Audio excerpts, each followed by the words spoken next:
Hi, Gene Burnett from GeneBurnett.com. It's a little windy, so I am going to talk right up on the camera. I'm out here with my buddy Neil. We are on our way to Reno from Ashland, Oregon. We are going to see Bill Burr tonight at the Reno Ballroom. How cool is that? That's Lassen, Mount Lassen. This is a viewpoint near Susanville, I think it's called, and that's the highway we were on.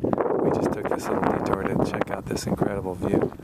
Jeez Louise, there's Mount Shasta, and it's pretty sunny here, so I can't really see what's going on in the viewfinder at all, but I just thought I would share this incredible view at this lookout where we are on our way to Reno to see Bill Burr. Psyched. And also, I want to say a few words about the texting and driving and cell phones and stuff, because we were on our way here. We saw a lot of people texting and driving and distracted drivers and that kind of thing. I think constant cell phone use and texting is like the new smoking. People light them up when they're uncomfortable. They light them up often. They feel at a loss without them. They carry them with them everywhere they go. They set them on the table. They're texting all the time. They can't stop. It's also like smoking in the sense that when people think about the risks of smoking, everybody knows it's associated with lung cancer. There is a risk of getting lung cancer. But most people who smoke don't get lung cancer. And you know, it's reasonable to say, well, I probably won't get cancer. I'll smoke anyway. But there's a whole host of other side effects that are going to occur regardless of whether you get cancer or not.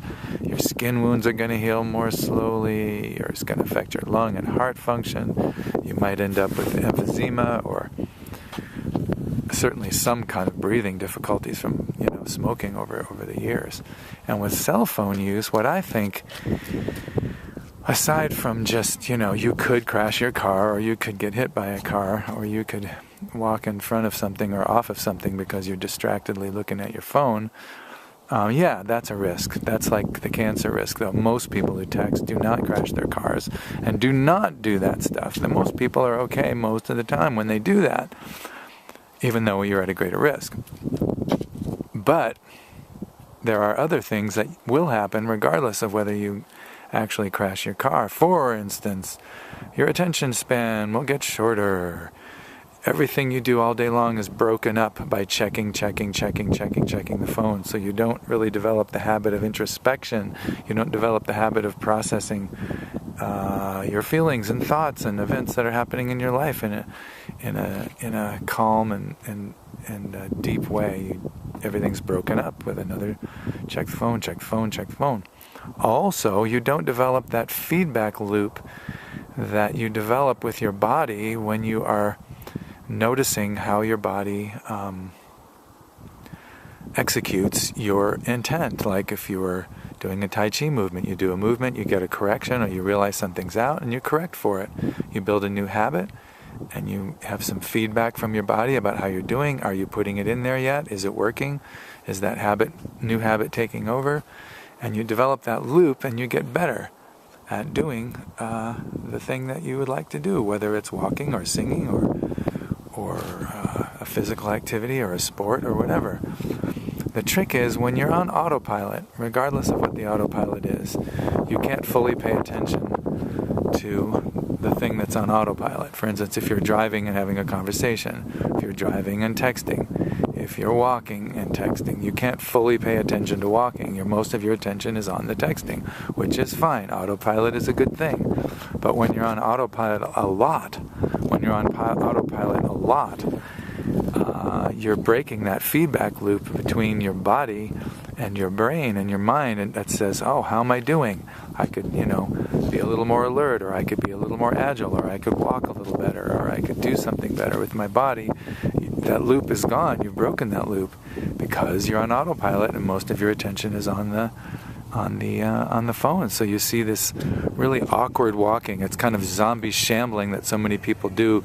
They're walking down the street and they're not developing that connection between their mind and their body that enables them to do physical things better and with more skill and agility and relaxation. So That's one of the big downsides, I think, to the constant use of cell phones, aside from the obvious danger of crashing into something and whatever. That's the obvious one, but I just couldn't have a cell phone. I couldn't have one in my pocket and have to break that feedback loop all the time. I'd be on autopilot so much of the time. I see people walking on autopilot, driving on autopilot, biking on autopilot, and skateboarding on autopilot, all having dinner on autopilot, hanging out with their kids on autopilot, walking their dog on autopilot, all because their main attention is on the phone. So stay away from those things, folks, as if anyone will. But if you do have one, turn it off and be in your body for at least an uninterrupted hour a day. If you can swing that, just an hour. Maybe, could you do it for an hour? I don't know. I do it for many, many hours because I don't have a phone. All right, enough of that rant. Look at this beautiful place. All right, we got to get back in the car and head to Reno. Bill Burr awaits. GBurnett.com, signing off.